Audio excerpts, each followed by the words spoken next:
পেয়ে গেলাম। যেদিকে আমি দাঁড়িয়ে আছি ওদিক থেকে সব ছোটই দেখাচ্ছে। বাহ, ছোট আপনার সাথে, তাহলে তো একদম ভালো।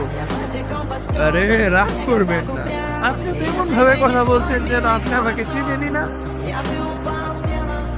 আমি হলাম আপনার টয়া। আম্মু আর আপনি তো আমাকে এই নামটাই দিয়েছিলেন। জানি আমার ভেস্টটা এখন অনেক খারাপ দেখাচ্ছে, কিন্তু আমার নিজের পরিবারই যে আমাকে চিনতে পারলো না, খুব কষ্ট পেয়ে গেলাম। প্রথমবারের মতো লাগছে যে আমার মনটা খারাপ। কি হলো, কিছু বলার নেই, কিন্তু আমার কাছে আছে। অতীত কখনো মুছে যায় না,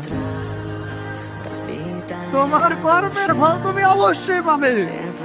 তো ধরো কি এমজি, এখনই হবে আসল খেলা। যে জাহান্নামের জীবনে আমি এতদিন ছিলাম, এখানে এখন আপনি আসবেন। কি বলেন, ড্যাড?